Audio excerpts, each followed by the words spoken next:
Hello, I'm Jake Boudreau, civic journalist at Tello Community Television. This week, on The Record, the provincial government announces new measures to prevent wildfires. The Minister of Natural Resources discusses funding for local parks and improvements taking place at a local beach. The Minister of Agriculture and the MLA for Guysborough-Tracadie reacts to recent housing announcements. A Cape Breton NDP MLA speaks about a number of issues. The Department of Labor and Advanced Education explains new return-to-work legislation. And a new venue was selected for an annual event that helps local charities. But first, Nova Scotia Energy Minister and Richmond MLA Trevor Boudreau talks about offshore wind and natural gas. Joining me is Nova Scotia's Minister of Energy. Welcome back, Trevor Boudreau. Thank you for having me, Jake.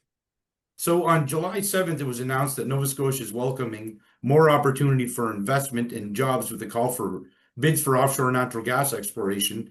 The Canada-Nova Scotia Offshore Energy Regulator issued the call.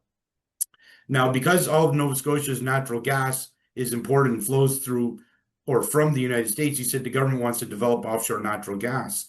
So given the current climate south of the border, is this something that needs to be done ASAP? Or do you prefer a more measured approach to making this happen?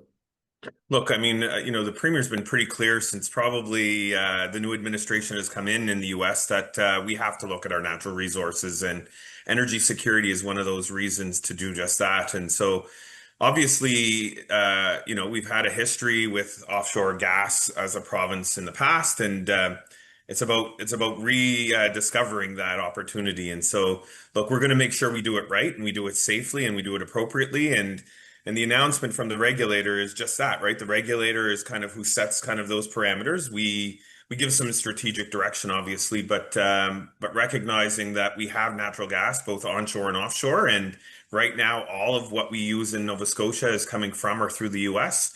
It's imperative that we at least look at what is the art of the possible here. Now, in that release, you guys noted that this will mean good paying jobs for Nova Scotians, growth for local businesses, and long-term investment in communities. And you were quoted as saying we also need natural gas to play a key role as we move to a low-carbon economy. Now, some would say, is natural gas necessarily low carbon? What's your response to that? Yeah, look, I mean, we have relied on coal for many years as our source of electricity. So that's what produces the power that all of us use. And we have a mandate by 2030 to get off coal. And coal is certainly a much higher polluting fossil fuel than natural gas. And so natural gas continues to be around the world an important part of reducing our carbon footprint. So we are recognizing, and I think, you might have heard about the announcement yesterday about offshore wind, but we are very focused on looking at all of our renewables, including getting to 80% renewables by 2030 with wind and solar and battery, and looking at all other opportunities like tidal. So this is just one piece of that puzzle. And I think there's an important component that natural gas brings to us as a province, but also in other jurisdictions that are doing just like we are, which is focusing on getting to net zero by 2050. Now, in the press releases, it notes that Nova Scotia has a known reserve of 3.2 trillion cubic feet of offshore natural gas reserves on the Scotian shelf, with the potential for up to 35 trillion cubic feet. Now, the province has had successful offshore natural gas projects, Deep Panuke, Sable Offshore Energy, that created hundreds of jobs and brought in billions of dollars that'll build schools, hospitals, roads, and fuel the provincial economy. But I guess it was at the time when those things were abandoned, it was thought that that was pretty much the end of offshore oil and gas in Nova Scotia, and that the potential was kind of squeezed from it. Not everyone shared that opinion, but what has changed from the time when those wells were abandoned and the companies decided to leave to now? Yeah, I would use the analogy of like a water well, right? So you can drill a well right here looking for water on your property and hit water or not hit water, and 20 feet down the road you could hit water or not hit water. It's the same idea. We know that these reserves are here. We know that there is potential. The natural gas is there, and there's still plenty of it offshore. And so this is about working with developers and proponents who are very interested in looking at that.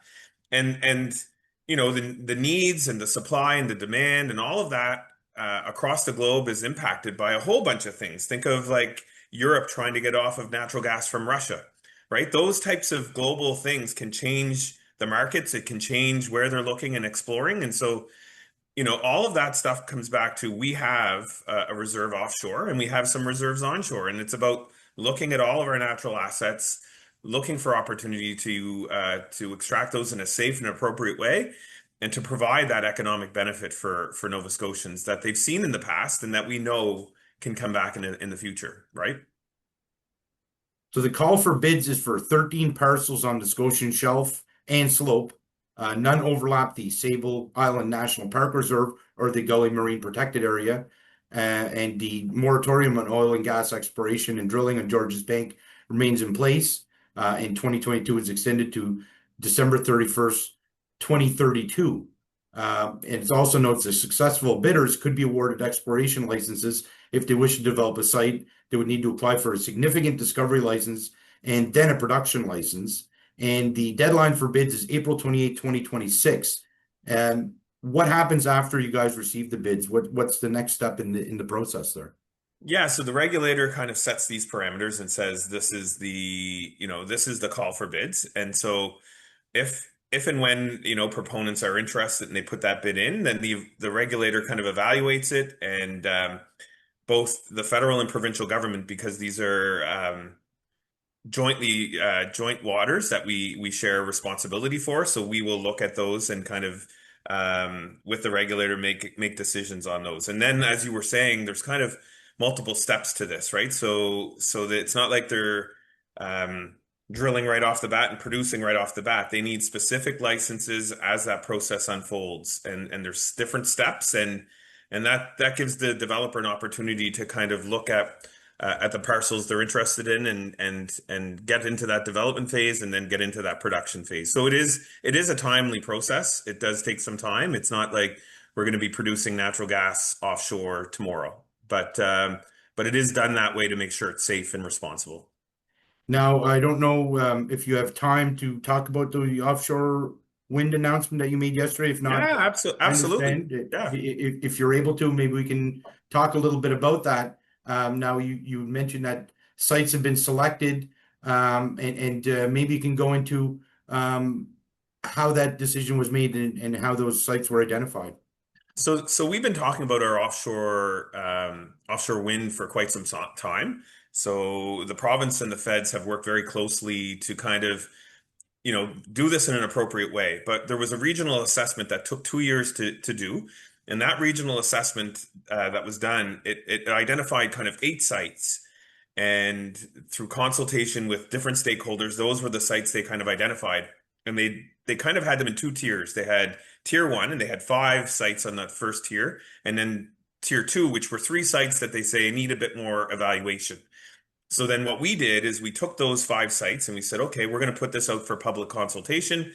We did that in the spring. We got some feedback back from different organizations, the fishing industry, the developers, also, other organizations, environmental organizations, and other departments federally. And so based on the feedback that we got, we kind of focused on 4 of those sites and reduced the size of 2 of those sites based on the feedback that we received. So what we've done is taken Emerald Bank out of the first tier, moved it into the second tier. Now, that doesn't mean we won't ever look at Emerald Bank. What that means is after 2030, we'll look at that and the other 3 banks that are in tier 2 and say, okay, how do we continue building on this process that we've endeavored on?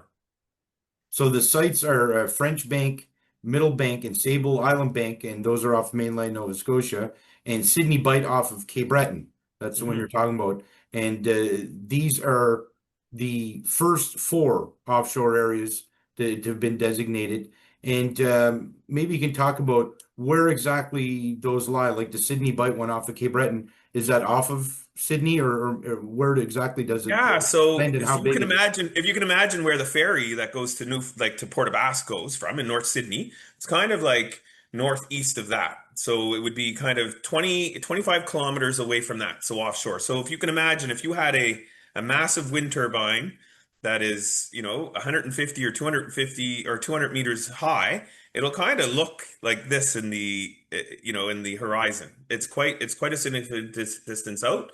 But those are areas like the Sydney Bight area and Middlebank and Sable Bank have some incredible subsea topography. And really, what it is about the depth of the water there in that level, and it makes for a great place to do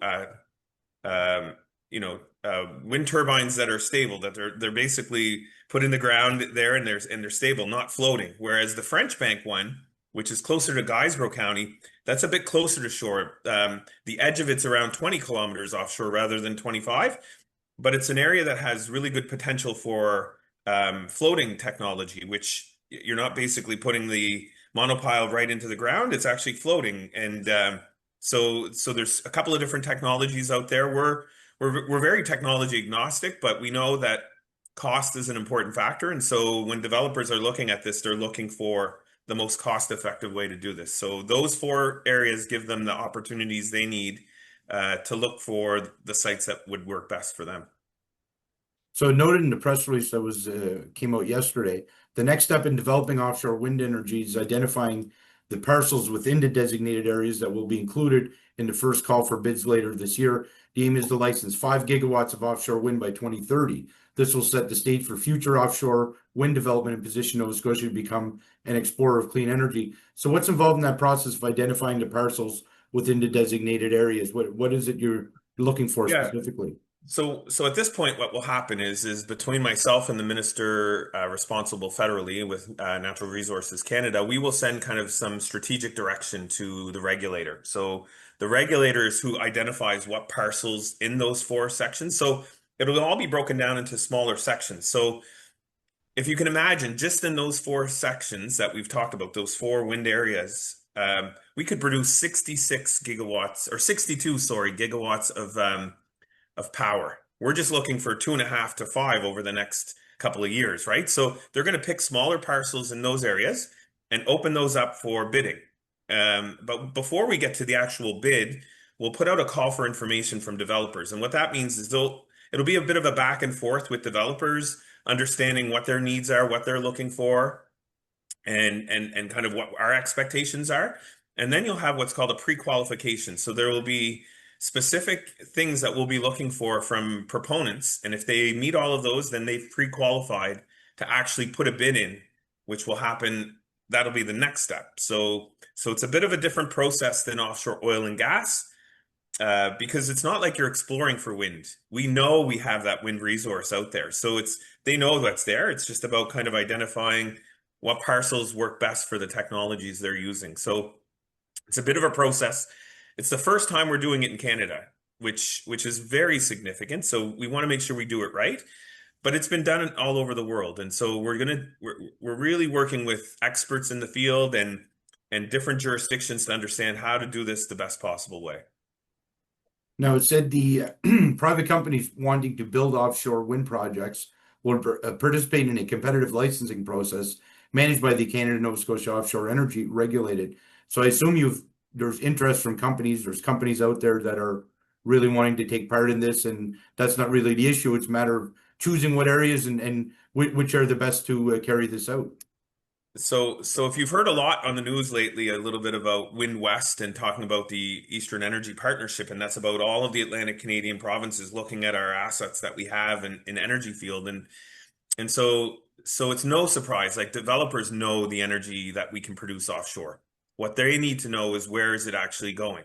And so Nova Scotia only uses 2.4 gigawatts of power on its coldest day. And we're talking about 5 gigawatts by 2030. So that's double what Nova Scotia needs. So this is about exporting to other parts of Canada or utilizing for growing industry here, whether it's green hydrogen or sustainable aviation fuel or data centers that could come to Nova Scotia. all of this is about, finding where that offtake is. That's what developers want to see. They're very motivated and excited to bid. We have the strongest winds in the world. So this asset is incredible, and they know that. So they're looking for where are we making sure that this is going to? Yeah, yeah, and it looks like you said, I mean, wind is seems like a limitless resource off of Nova Scotia and on land as well. And Yeah. it looks like there's a lot of support. Like I even received a press release from the NDP saying that they support offshore wind. So it doesn't seem like there's political opposition there. And the only obstacle or maybe issue you have to deal with is maybe people's lack of patience in turning it around because these things they don't always go in the manner that you want them to or as fast as you want them to. But it seems that there's support for this particular offshore Yeah. wind. Look, the province is very invested and very motivated. We feel developers are right there with us. We're having incredible dialogue with our neighboring provinces and also with the federal government. If they're on board to support kind of this development and making sure we get it where it needs to go, this could be a game changer for Nova Scotia, for our economy, for the jobs that are involved with it, the supply chain, the growth in industry that can come from green energy that's stable. That's what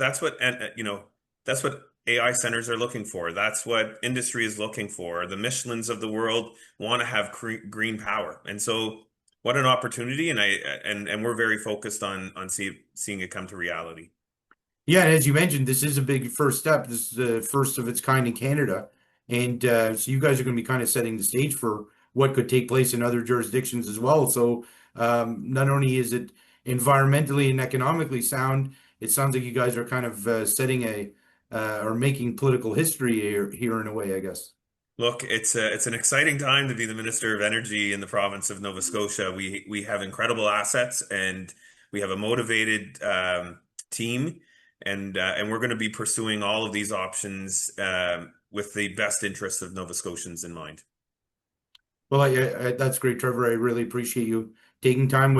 I know it's a busy schedule because you've been making some quite a few announcements the last little while, and I really appreciate that talking to us, talking to our viewers about these very important topics. Well, it's very important that people get an opportunity to understand what we're doing and why we're doing it, because this is about growing Nova Scotia. This is about setting the stage for Nova Scotia to be a have province, not relying on transfers from other provinces. That we are we are energy secure. We're masters of our own destiny. All of those things, and it's about Nova Scotia looking at our assets and saying, how do we best utilize them? So wind is a great example, gas is a great example, geothermal, tidal.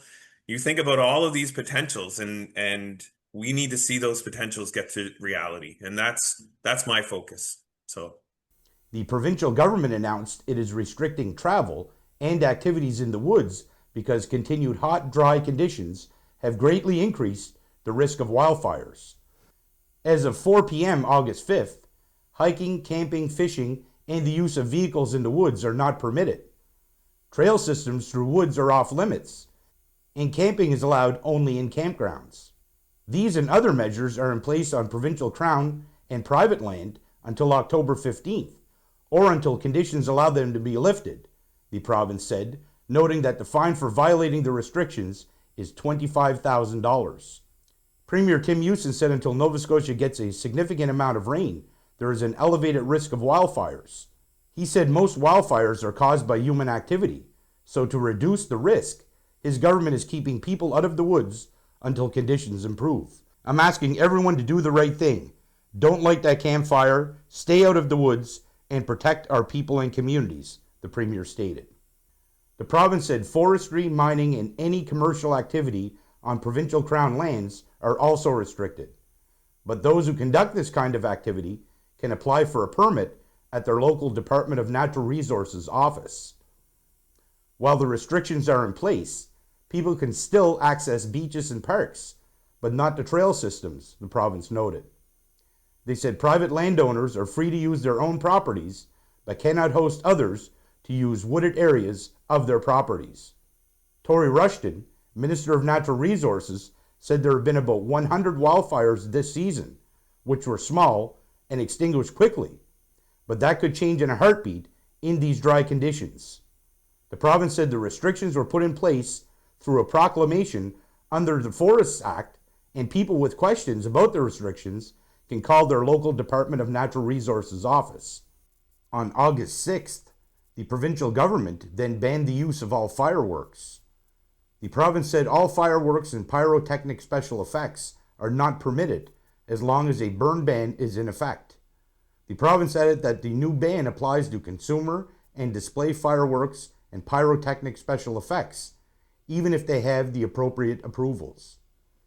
Parks Canada also announced on August 6th that all trails in Cape Breton Highlands National Park, the Fortress of Louisbourg National Historic Site, and Canso Island National Historic Site were closed.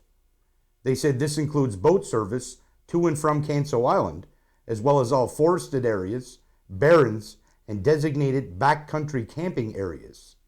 Parks Canada said a full fire ban is in effect in Cape Breton Highlands National Park. They said no open fires are permitted, including campfires, charcoal barbecues, and candles. Propane or gas camp stoves and lanterns are permitted, but should be used with caution, they noted. Fire in kitchen shelter stoves is not permitted, said Parks Canada. While smoking is not prohibited, it is imperative that smokers dispose of their cigarette butts properly, they said, asking the public not to throw cigarette butts on the ground or on anything that may ignite, and dispose of them in an appropriate bin. Fireworks and sparklers are fire hazards and are prohibited at Parks Canada administered places. Parks Canada said these measures will be in effect until conditions allow them to be lifted, and updates will be provided as information changes. With me is the Minister of Natural Resources. Welcome back, Tory Rushton. Well, thank you. It's a pleasure to be here. So the provincial government said recently that it is making wood construction and heating a priority in public buildings. Your government said all departments have been directed to look for every opportunity to use mass timber, wood pellets, biomass, biofuels, and other products made with wood that is left over from sustainable harvesting and sawmilling. First off, where did this idea come from? So actually, we started a conversation back in February when we had a shift in political will at the south of our border, and we started in February. We're making Nova Scotia lumber a Nova Scotia loyal product, and quite honestly, we saw a big drive from that. But as we started looking at things, there was opportunity that provincial procurement could utilize Nova Scotia products right here with our designs. With our buildings, and when you get right down to it, the byproducts with our heating products. So it only makes sense that if we're saying that we're want things to be done in the province, it's only right that the province should be doing and following suit too. So mass timber, we hear that there's a company coming to Nova Scotia to create mass timber. There's already mass timber buildings in Nova Scotia that we accept it in the building code, and so with timber construction, what we're saying is if it's good enough in BC for the building code, it's good enough for Nova Scotia. We can utilize these products, a renewable product, and people are very happy with the end products when you get into these structures. Now, your colleague and Public Works Minister, Fred Tilley, said your government wants to use local products for building and heating. He said his government is leading by example and using more wood products in its own buildings. He said this is one of the ways the government is moving towards more self-reliant and energy secure and to grow the economy and create jobs through innovation in the forestry sector. The province said governments will prioritize wood products in new construction, renovations, and conversions from oil heat. The government said it will also make it a priority where applicable in projects that are partially or completely funded by the government. So it goes without saying that this is an attempt to help the economy and specifically the forestry sector. No, absolutely, and I can give you a prime example in the Sydney area. Their memorial school was converted a number of years ago from the traditional bunker C oil heating, and the wood heat initiative was a changeover from that. When you're looking at bunker C oil, we know the greenhouse gas emissions, and we can reduce it by, I believe, the number is 98% when we're using the locally sourced byproducts from wood harvesting. But the other thing that you're getting is every cent of that wood product fuel is staying in Nova Scotia when it's created in Nova Scotia. Where are we buying our bunker C oil from? Different places all over the world. and it's not renewable, and it's not environmentally sound. So these transitions are multifaceted, to different areas where our government's touching, environmentally sound, renewable, but also the economy. As you recognize, this is going to support the forestry sector, but a lot of times it's local small landowners that are producing these products to go to these heating initiatives. So it's really in the rural base of Nova Scotia that this is going to support.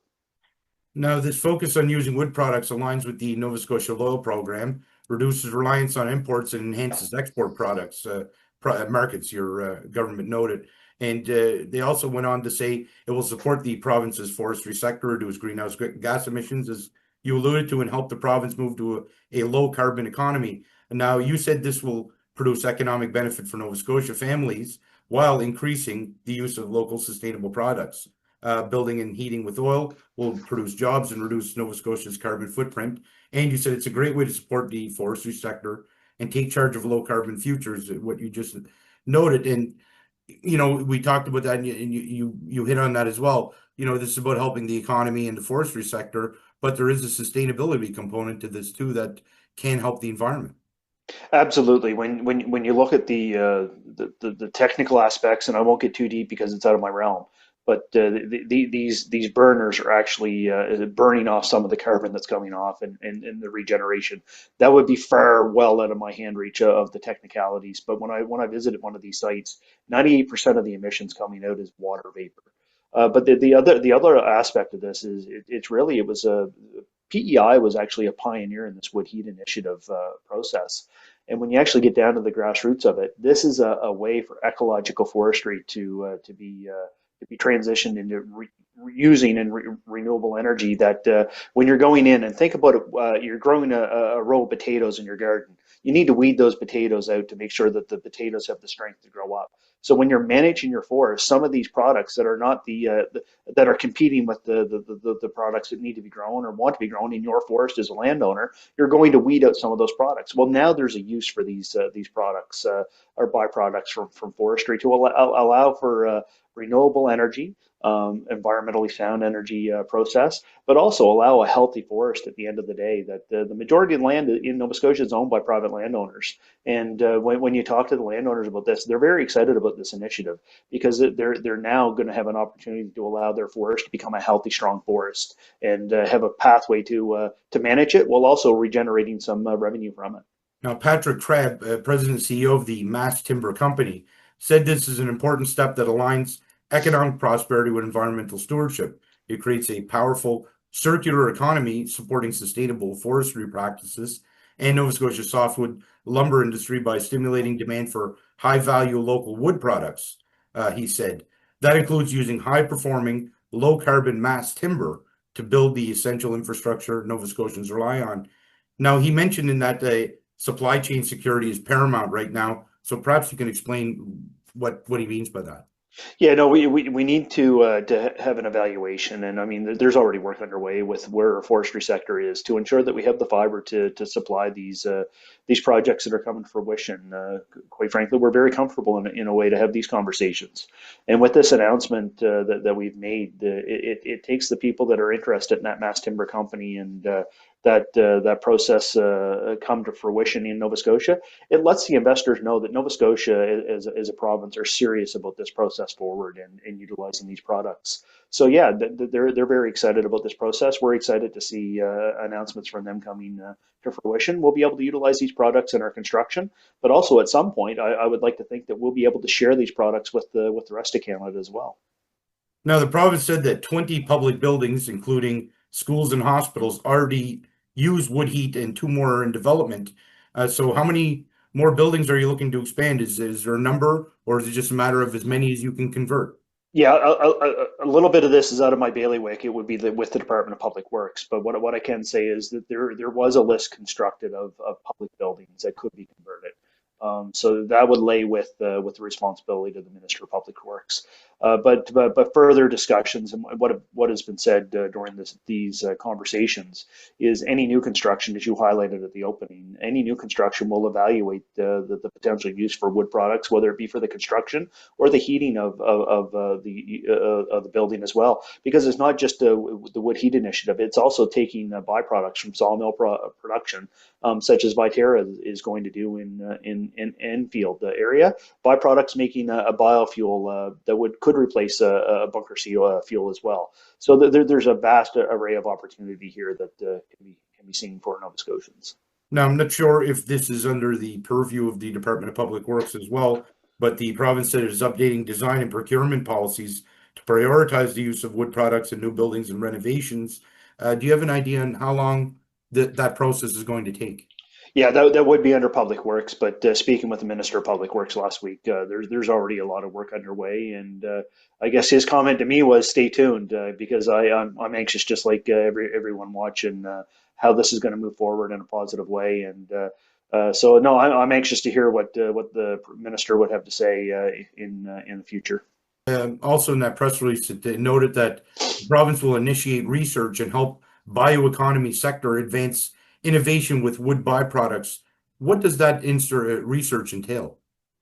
Yeah, I know there's many groups that are looking at different avenues and opportunities for Nova Scotia. I mean, there's things that come to our desks on a regular basis that are never thought of by government. And let's be honest, most ideas that come to fruition are not ideas that politicians have sitting at a minister desk or a cabinet. It's coming from the public. So there's extensive energy being exerted by the sector to bring information back to us, whether that's in the form of a study or experience in other jurisdictions. So, I mean, there's lots of opportunity that we have with our forestry sector, and this is just a pathway to ensure that we have a pathway forward to grow and ensure that it's here for the future. So I guess it's safe to say that your government is open to any good ideas that can come under this program. Yeah, no, I guess what I'd say, and what the premier's been saying, if you want to come to Nova Scotia, and this is the forestry sector or any industry, if you want to come to Nova Scotia, be a responsible business investor, meet our environmental standards, meet our labor standards, and have a willingness to work with our people of Nova Scotia, then absolutely, we want to have a conversation with you and sit down and see what opportunities may lay ahead for Nova Scotians. Now, on to another topic. Your department announced that $1.1 million will be spent on a new parking lot, new toilet and change rooms, beach stabilization, and recreation access at Pondville Beach Provincial Park here in Almadam. So after these years of work, I know people in your department have been working with residents, the local beach group. There was a delay in the project last year. So now that it's proceeding, it must be gratifying for you to see this work coming to fruition. Yeah, absolutely. When I sat at the minister's desk and looked at the capital budget for our parks, and as you can appreciate, there's many parks all over our beautiful province, and we have millions of people come visit our parks and speak about our parks. If you look on social media, so our parks are some of the most bragged up parks on social media around the country. So when you looked at it, when I sat down, and there was only about $1 million of capital investment to spread over our parks when I became minister, this is part of a 5-year plan, about $28.6 million that's going to be invested into our parks in the province between 2022 and 27. So yeah, I'm very excited with the announcements that have come out each year. Yes, there was a delay last year, but very pleased to see the announcement for Pondville this year. And look, work on some of the parks are getting underway. Obviously, with the busy season right now, with the summer season, some of the work is not going to get started till after the sort of the park season would come to the tail end. But certainly looking to enhance the experience for all of our visitors, whether they're Nova Scotians or people from outside of our province, to come and experience our parks and our beauty here in Nova Scotia.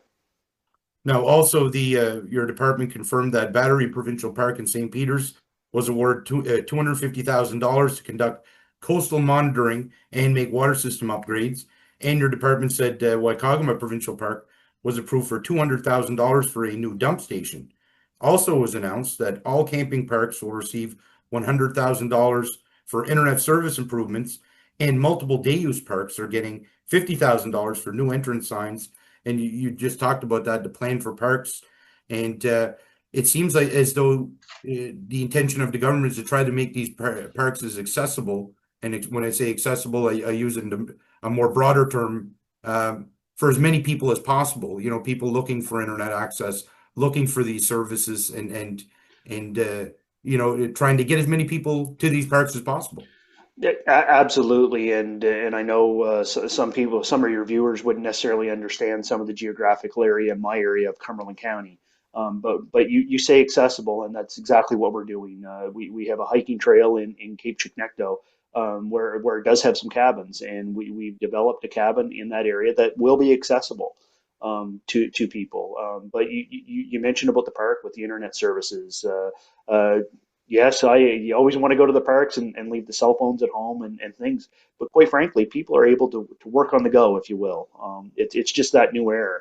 And if we can get exposure to the people that need that internet signal, and just as you recognize, the new signage and entrances, it just is sprucing up with certain parks, and it's really an investment that's been needed, and we're very very pleased that we're able to put this investment in over a 5 year term.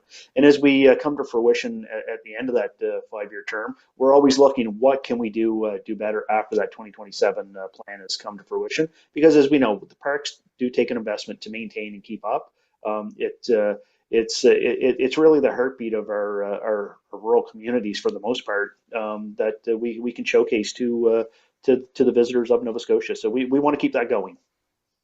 Yes, and you know, given the current global climate, I guess, and the fact that data is showing that fewer Canadians are, in fact, traveling to the United States, and more Canadians are traveling within Canada. And you know, from my observations of the amount of tourists I see just around here in this neck of the woods, it seems to be bearing that out. So by making your parks, I guess, more presentable, I don't know if that's the best term or not. I guess that's also preparing for this possible influx of extra tourists that we might not have received otherwise. Well, absolutely. While I was traveling, I think it was 2 weeks ago, I actually stopped at the park for a minute. I always try to stop in a park and just see how things are going, not making an announcement, just stop in and see how things look and the appearance. And there was a couple there from Australia, and their plan was to go to the U.S. But with the times, I guess, of the U.S., they changed their tour times, and we benefit from that in Nova Scotia. And they were talking about the amazing beauty, but they were also comparing it to their small town and where they're from. They could compare Nova Scotia to where they were from, which I believe it might even be wintertime where they're at, right, at home. But in the conversation, it wasn't disheartening for them that they ended up coming to Nova Scotia versus the U.S. In fact, they're already talking about making plans for their trip 2 years and coming back to the Maritimes. So we're reaping the benefit, and we do have to set the stage for the future, because I do think that because of the negativity that might have happened to the south of our border, there are some positives coming out of this. Well, that's great. I really appreciate you taking time out of your busy schedule to speak with me, answer my questions, and speak with our viewers about these important topics. Thank you very much. So thank you. It's always a pleasure, and everyone stay safe, and we'll certainly talk next time. With me is Nova Scotia's Minister of Agriculture and the MLA for Guysborough-Tracadie. Welcome back, Greg Morrow. Hi, Jake. Thanks for having me. Always a pleasure to be on Tell Little. Recently, the Housing for Healthcare initiative hosted the official opening of housing in Guysborough, which is now fully occupied with healthcare workers in the 8-unit complex. So maybe we can go back, and where did the idea for housing for healthcare workers come from? Well, I think when you go back, Jake, to the very beginning when we came into government, we recognized that healthcare is such an important need in this province, and there's a lot to do for sure. And you look at different things you can do, whether it's raising the salaries or the wages for CCAs, to making a standing offer for any nurses to work in Nova Scotia, or establishing the CBU Medical School. These are all tools in the toolbox, but what's one sort of low-hanging fruit that we can grab and knock down some barriers to healthcare? And one of them is housing, especially in an area like Guysborough. We know that healthcare workers need housing, and we stepped up and created this housing with the help of with the help of the municipality, of course, and the Housing Trust of Nova Scotia. And it's just a way to reduce one more barrier to getting healthcare workers into our rural communities. Not just having the housing complete, it must be gratifying that it's also fully occupied right now. Absolutely, yeah. It's a 8-unit project, and it's full right now. 1 and 2 bedroom units, fully occupied by healthcare workers. Had a chance to meet a few of them at the announcement in early July, and they're certainly very appreciative to have it, and not just have it, but have it where it is. It's very close. It's walking distance to Guysborough Memorial Hospital. It's close to downtown in Guysborough, close to all the amenities, and it's very nice subdivision that the municipality put in there, sidewalks and the whole deal. So it really is a great setup and a great partnership. You mentioned in the press release that accompanied the announcement, and it was issued by the provincial government, that because of this housing, your government has been able to fill critical healthcare positions and recruit new health care professionals to the community who otherwise wouldn't have been able to come. How important is this housing component for attracting and retaining healthcare professionals? It's so important. We know that healthcare workers want to come and live in these communities. They're beautiful communities. But one of the barriers that they say is we can't find a place to live. And credit to the Guysborough Memorial Hospital Foundation, they had some housing available previously, that, if a locum were to come in or someone were to come in temporarily, that they could house them. But we heard time and time again that housing is a barrier to getting healthcare workers into our rural communities. Guysborough was no different. And we were able to step up and get this project completed. As I mentioned, 8 units. Those are, filled with healthcare workers who probably wouldn't be here otherwise. Now, not only to the healthcare system, obviously that impact is clear, but to the economy and the social fabric of those communities, this is also very important to providing this housing. Absolutely. I mean, we need the healthcare workers to provide a good quality of life for the people that are there, but we're also bringing new people into the communities. They're coming from all across the world. They're bringing vibrancy. They're bringing new ideas into our communities. So, yeah, we're welcoming them in. It gets them here. It gets them working in a much needed role, and yeah, it adds it makes our community more diverse and is growing the economy just by having them there. Now, I attended the announcement that was in Port Hawkesbury on Tuesday, just prior, and that's also healthcare housing for workers. So, along with Guysborough, it looks like this program is succeeding because it's not enough to just build it. You're getting buy-in from those professionals who are now occupying those units. So it looks like it's going the way it should be going. Exactly. You mentioned Port Hawkesbury, obviously a great announcement there, the one in Guysborough, but also different communities. Camso in my constituency of Guysborough-Tracadie, where that work is still underway. Lunenburg, Bridgewater, Liverpool, New Glasgow, all communities across the province that are going to benefit from this program. Now, on the agricultural front, as agriculture minister, your government announced that it's launching a new fund to support what it calls big, bold projects in the agriculture sector, as well as the seafood sector. Now, you said in the press release issued by the province that this is about supporting people who bring new ideas to grow the economy and help businesses. So I'm assuming no ideas are off the table. You guys are looking for innovation, fresh input. Exactly. I'm sure, Jake, you're aware of the Premier's direction with natural resources in the province. We just had an announcement on opening up offshore wind just the other day. And he has a real focus on our traditional industries as well: agriculture, fisheries, natural resources, those types of things. So we combined with our friends at the Department of Fisheries and Aquaculture and came up with this fund where we want people from industry to come up, like you said, big, bold ideas of ways to make transformative changes to the industry in this province. Like, we want to see real movers of GDP. We want to have a big impact on the sector in general. So you're right. No ideas off the table. No ideas too big. We'll certainly look at any ideas within the parameters of this program, but if not for this program, we'll try and work with industry in other areas where we can. Now, you also said in the press release that the province can't keep doing things the same old way, that there is a need to support fresh thinking and innovation. What are some of the examples of these old ways and things that you guys want to get away from to kind of embrace this newness? One of the things we hear a lot, whether it's in agriculture or my colleague in fisheries talks about, is labor. Labor is a big issue in these industries. So how can we help the industry move away from maybe sort of the manual labor that they can't find the workers for? How can we help them automate and innovate and reduce the reliance on workers so that they're not doing things the same way they were 20, 30, 40 years ago? Maybe it's a piece of equipment that completely eliminates that need. Those are the things we're talking about. Those are the ideas we're looking for. Yeah, just in general, ways to help make efficiencies within the industry. We know cost of production is a big problem for industry. So is there a piece of equipment that can help lower the cost of production by reducing those labor costs, or maybe reducing a power bill, or anything? Like you said, you put it well. No ideas off the table. The Nova Scotia Seafood and Agriculture Strategic Investment Fund will support companies proposing large-scale projects that boost productivity and help their business expand. Now, you alluded to some of these things too, to new ways of doing it, new technology, changing how to do business, and finding new markets, because, as you know, the state of the world right now requires that to be done.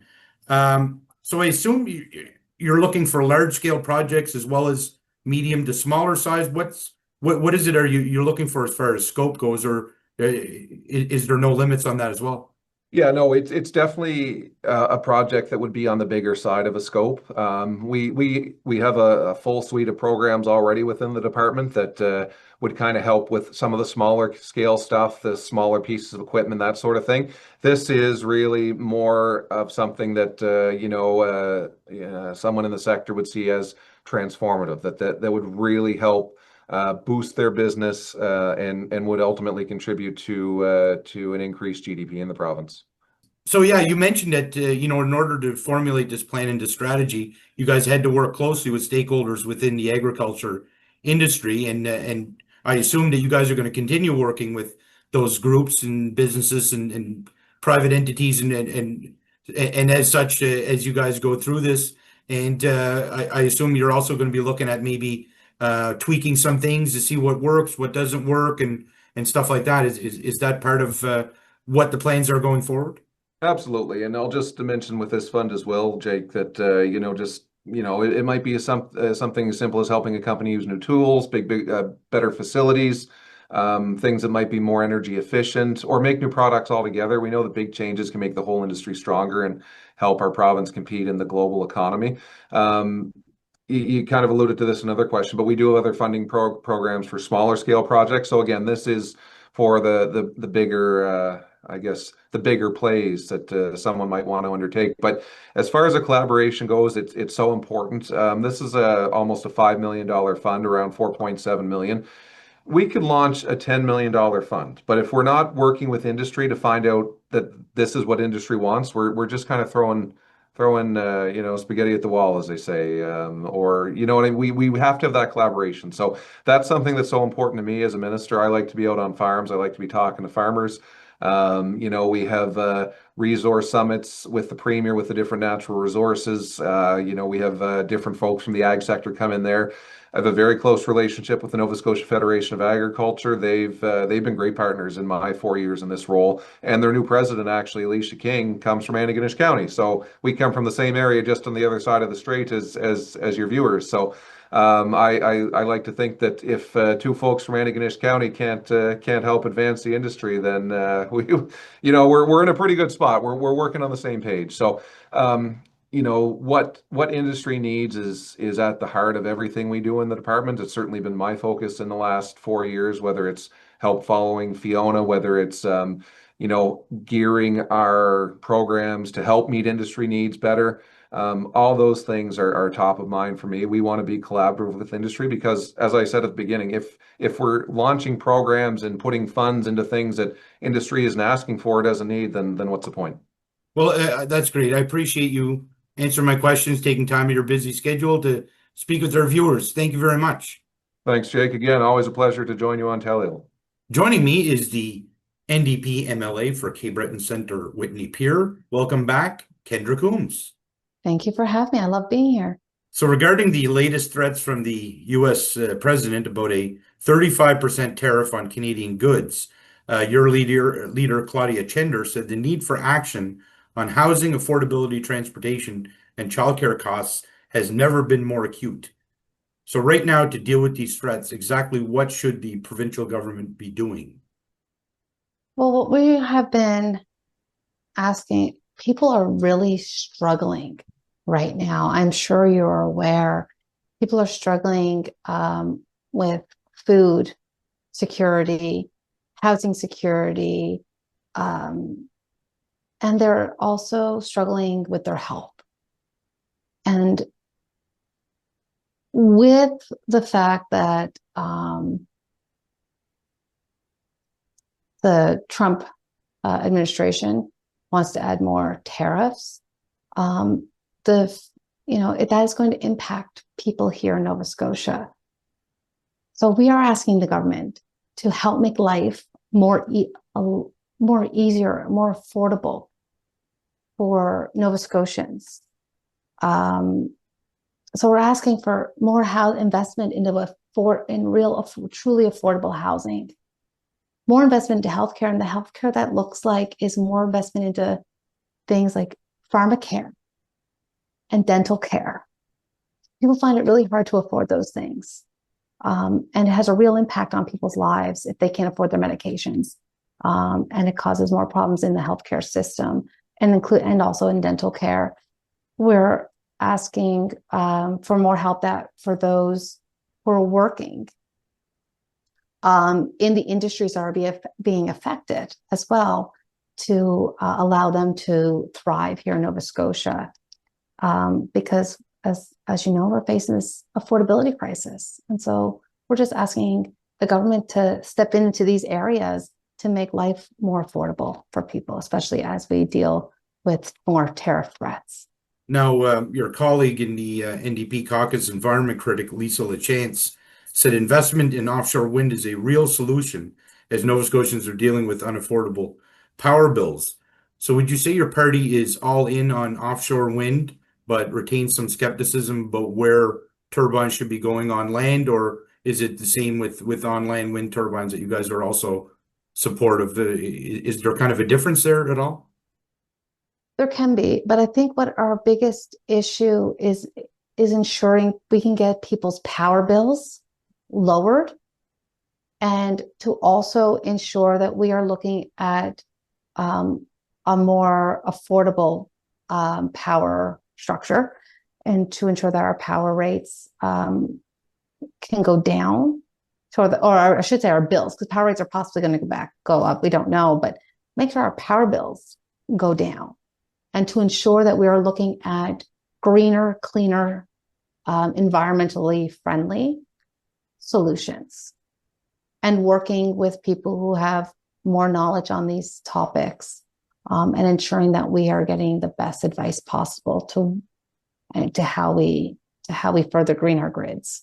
Now, one of the major themes from your party recently has been the need for housing, whether it's here in Cape Breton or helping tenants across the province. The NDP has been calling for bold, immediate action, and I quote that directly. Your party said thousands of affordable housing units are required. According to the Canada Mortgage and Housing Corporation, Nova Scotia is short 12,000 new affordable housing units each year. Is it possible to develop the amount of housing needed in a timely manner, or won't that take several or a few years to do that? People are in need of affordable housing right now. We've been in a housing crisis for a number of years. People who are renting are finding it increasingly hard to afford their rents here in Cape Breton and across Nova Scotia. People who own their own homes are finding it more and more difficult to maintain those homes here in Cape Breton and across Nova Scotia. What we need is affordable homes for people, so that they can afford to stay here and they can afford to live here. And to ensure that we are not exacerbating an already crisis that we have with those living unhoused. So we really need to build these homes. What we do need is a minister who is fully responsible for housing. And we do not have that under the Tim Houston government. We have a minister who, under their umbrella, housing falls, but we no longer have a dedicated minister responsible for housing. And if we had a minister whose sole responsibility was dedicated to housing and to ensuring that we have the homes being built, the affordable homes being built that we need, as well as the mixed market, then it is possible. It is not possible if we have someone who is doing it off the side of a desk. Now, do you see the having a dedicated minister of housing is a good first step, and then the real work kind of starts after that? Is that how you see such a decision from the provincial government? Well, I see it this way. We can continue to build affordable housing in the market, and we can continue to do the programs that we're doing that are being, we can continue to develop programs. But if we don't have a minister that is fully dedicated to that, then we don't have someone who's ensuring everything that needs to get done is getting done. And that's what's important. It's not stop everything and get a minister in place. A minister can get in place tomorrow in a cabinet shuffle. We just need we need to have someone who's fully dedicated, and we do not have that here in Nova Scotia any longer. Regarding the return to work changes for injured workers, your party said that is needed, and your party pointed to other parts of Canada like British Columbia, Ontario, Prince Edward Island, New Brunswick, and Newfoundland and Labrador, where those governments have taken what the NDP is calling a more proactive approach to helping people adjust and adapt to work following an injury. Your party noted that Nova Scotia has the lowest proportion of those injured at work who are back to work within 30 days and within 180 days compared to other provinces. The NDP said it will continue to advocate for measures that help workers and their families adapt to unexpected circumstances with clear definitions in place. What did those other provinces do, and what should the province of Nova Scotia do to help these injured workers? So, Jake, first of all, Nova Scotians injured on the job need support so they can get back to meaningful work. Nova Scotian workers had a lot of trouble getting back to work after an injury. As you've noted, Nova Scotia has the lowest proportion of those injured who are able to get back to work within those 30 days and within 180 days for other provinces, as you've just noted. But what wasn't happening for many injured workers was a few pieces of the puzzle. The first of all, they were not getting the timely help that they needed. So if an injured worker needed physiotherapy, it was taking a very long time for those processes to occur. If an injured worker needed mental health supports, it was taking increasingly long time for them to get the supports that they need. If a worker needed surgery, it was taking a very long time for them to get the surgery that they needed. So by the time they should have been maybe looking at going back to work, they were just getting the supports in that they needed at that time, which meant they were off longer. And also, which often meant that the injury, whatever injury that they had, may have sustained more damage because they were prolonged in getting their surgeries, or they were prolonged in getting the mental health supports, whatever that injury, or their physiotherapy. And the longer your injury is not looked after in the appropriate time frame, the more harder time you have with recovery. And that has been the experience from many of the workers that have come through my office. And I'm sure you've heard some of their stories, but that has been those are probably the biggest delays in getting workers back to work, was actually for them to start the healing process from their injuries. Now, NDP leader Claudia Chender asserted that the Houston government continues to hide the full picture about who is going without access to primary care in Nova Scotia. She said she hears from Nova Scotians every day who need to be attached to primary care and want to know when they can expect to get a doctor.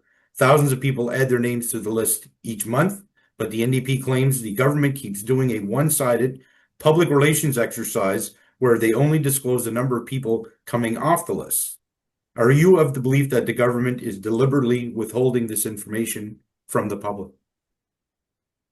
Jake, we used to have a more clear understanding of the need a family doctor wait list. How many were coming on, how many were coming off. We had a full, clear picture.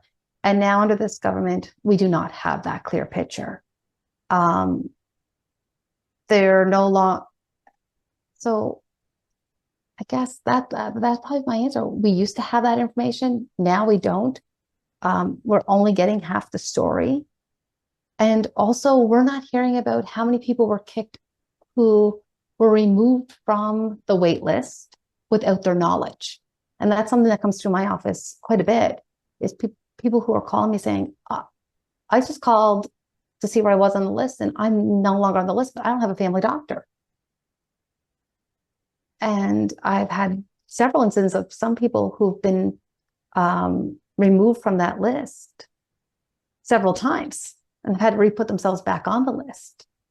So we don't have a clear picture on why that's happening and how many people that's happening to as well. But in order to fix the problem in healthcare, we need a clear understanding of the full picture. And with so many things, if we don't have those family doctors, that means more people are relying on emergency rooms. Now, NDP education and early childhood development critic Paul Wozni said the Canadian Centre for Policy Alternatives annual report on childcare fees raises serious concerns about Nova Scotia's ability to reduce fees to $10 a day. What does the current government need to do to tackle this problem? There's a few things. One is we need to get enough ECEs trained to go to work. We need to pay them a proper wage, a living wage, with benefits. So we need to make that sector enticing to get more people involved in early childhood education. And we need to open up more space. And with that, opening up more spaces. Because we are in areas where there's childcare deserts. And it is causing a lot of problems for a lot of people who are not being able to go to work. Some of the sectors that we are struggling in healthcare and what have you, oftentimes because they can't find childcare. We have early childhood educators who can't find placements for their children either, so that they can't. So now we have an early childhood educator out of work. So it's a real struggle for parents who want to get back into the workforce. And in order to do that, we need to get more ECEs trained and working, but we need to make it appealing for them to want to be in, to want to work in that sector. And oftentimes when I talk to early childhood educators, it's about being paid a livable wage and also benefits. So we need to be able to offer them those things so that they can help us, help many of us parents be able to go into the workforce as well. Now, you hit on the issue of affordability, and your leader, Claudia Chender, said Nova Scotians are being squeezed harder than ever. Recent Statistics Canada data shows the cost of living in Halifax is now on par with Toronto. Roughly half of Halifax households spend about 31% or more of their before-tax income on housing and transportation, compared to 30% in Toronto. In addition to protecting renters, building homes that people can afford, and investing in reliable transportation, what else needs to be done? Or are these three ideas that I mentioned, are they kind of the catalyst to start more things to help make life more affordable across Nova Scotia? Those things are the key catalysts to help make life more affordable.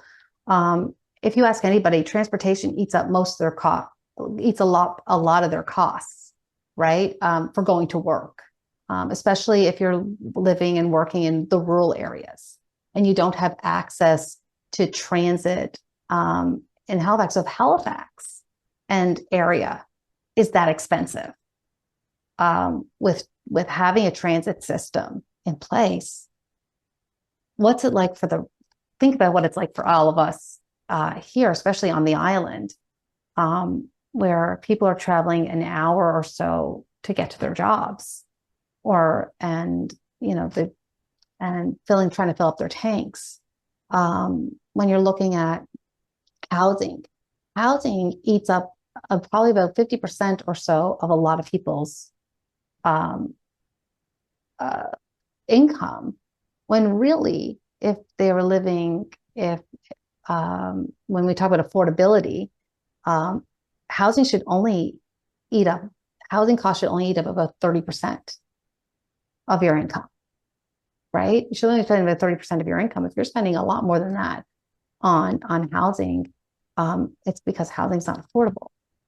And so a lot of these things are the key catalysts for creation of other things to make life more affordable. Those have always been the key recommendations coming out of many studies on making life more affordable for people. Well, I really appreciate you sitting down once again to answer my questions, speaking with our viewers. Thank you very much. You're very welcome. I enjoyed immensely. Joining me is the Executive Director of Safety for the Department of Labor, Skills and Immigration. Welcome, Scott Noss. Thank you, Jake. So as of July 15th, new legislation is in effect that requires workers injured on the job and their employers to work together for a timely and safe return to work. The return to work legislation, known as the Duty to Cooperate, is part of the Stronger Workplaces for Nova Scotia Act, which was introduced and passed in September 2024. The province said the new legislation reflects key recommendations from the 2024 review of the workers' compensation system. Notably, that Nova Scotia has the lowest return to work rates and one of the longest claim durations in Canada, averaging 168 days in 2022. Also, the province points out that workers injured on the job in Nova Scotia returning to work more slowly than they were a decade ago. Within 30 days was 46% in 2022, down from 52% in 2012. And within 180 days, it's at 81% in 2022, down from 88% in 2012. The province said workers have better physical, psychological, and financial outcomes when they stay connected to work during recovery. So is this about getting workers back to work specifically, or are there other considerations in this, or is this what you're concentrating on? Is this getting these return to work numbers down? Yeah, so the duty to cooperate really is about rallying all the workplace parties, the injured worker, the employer, as well as the WCB, to really rally around that worker to make sure that they have all the information and tools they need to get that worker, safe and timely back to work. And we do know that return to work is impacting, the system. And you highlighted earlier, Jake, some of the unfortunate data. We're last in the country at some of the return to work metrics. So by improving the return to work metrics, not only are we having, that increased benefit of that worker being back to the workplace, they're financially whole and they're connected, to the workplace. It also helps in the financial sustainability of the system, so that these resources are there for workers when they are injured. WCB Nova Scotia Workers' Compensation Board, Nova Scotia 2024-2023 Strategic Plan, Protect More, which is called Protect More, focuses on three key pillars: injury prevention, return to work, and exceptional service. What's being done to address injury prevention, first of all? Well, outside of the duty to cooperate piece, there is some work underway right now between my department, LSI, and the WCB. and it's a new prevention strategy, and it's known as Safer Workplaces Together. And we've engaged a lot of key stakeholder industry associations, and we're really trying to implement best practices that we're seeing across the country around injury prevention, and how can we better disseminate, these tools and resources more effectively out to workplaces. Nova Scotia, is doing quite well in the injury prevention space. I believe we're about third in the country, but one injury is one too many, and we're always looking to improve. Now, according to a press release from the province, this is one of several steps the government has taken to improve the workers' compensation system and help workers recover and stay connected to their workplace after workplace injury, which is what you alluded to earlier. Nolan Young, the Minister of Labour, Skills and Immigration, said these changes are about making return to work part of recovery. He said his government knows that when workers stay connected to the workplace after an injury, they recover better and have better long-term outcomes. Is it not the case in some instances returning to work is not possible and possibly not the best outcome for workers and employers? Well, in some cases, but the vast majority, the research is quite clear that workers are healthier when they're at the workplace, doing tasks that are, within their scope and ability to do so, given their current state. So again, I encourage all workplace parties to work together to really rally around that injured worker and support them back to work. But in cases where a worker is not able to come back to work, then WCB has a suite of resources that they're able to provide that employee. Now, the new legislation requires collaboration between employers and workers and the Workers' Compensation Board of Nova Scotia to support an early and safe return to work, the province said, noting that employers are expected to offer meaningful accommodations, such as the type of work available, and maintain open communication, while workers are expected to participate in planning for a safe return, which may include identifying suitable work. WCB Nova Scotia helps guide the process and ensure all parties are meeting their responsibilities, they said. So this required a lot of buy-in and involvement from WCB and not just the department itself. You guys really need them on board, working with you guys on this, obviously. Yes, and all workplace parties showed some, commitment. During our engagement sessions, we heard from employers, employees, injured workers associations, the WCB, and everyone was very recognized the need for improvement in this space, and voiced their commitment to making improvements. The 100 Women Who Care Rural Cape Breton chapter announced a new location for its annual giving event, taking place on Wednesday, October 27th at 7 p.m. The group said this year's gathering will be held at the Waikagama Waterfront Center, a change from past venues and a new backdrop for an evening dedicated to local generosity and community impact. Founded in 2017, 100 Women Who Care Rural Cape Breton has brought together women from Inverness, Victoria, and Richmond counties to make a powerful difference for local charities, the group noted.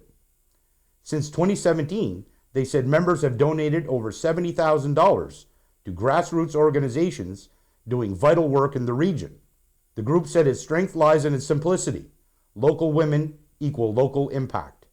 Each year, 3 nominated charities are randomly selected to present a 5-minute pitch about a project they hope to fund, the group noted. Members vote for the most compelling proposal, and each donates $100 to the winning organization, they said, noting that while one charity receives the full donation, all 3 benefit from exposure and community support.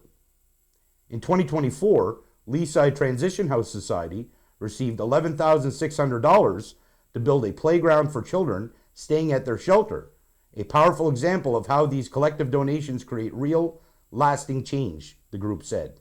In 2023, Mill Road Social Enterprises received $13,200 for their Mill Road Grows Community Garden and mobile meals programs, improving food security and accessibility. The group said those interested can join by donating $100 per person, attend 1 2-hour event annually, listen to 3 short presentations, vote, and donate. Those who cannot attend in person will be contacted by email and can still participate, the group explained. Charities are nominated by members. Previous nominations stay in the draw except past winners who are eligible again after 5 years, the group said, noting that all donations go directly to the winning charity and tax receipts are issued. Organizers Mary Janet McDonald and Josephine McCackern said when the group started, there were 165 members, but recent years their numbers have declined, which means the total donation amount has gone down. They put out a call to women from across rural Cape Breton to join or return to continue to make a meaningful difference in the lives of their neighbors. Thank you for watching. Please tune in again to find out what we will be talking about on The Record.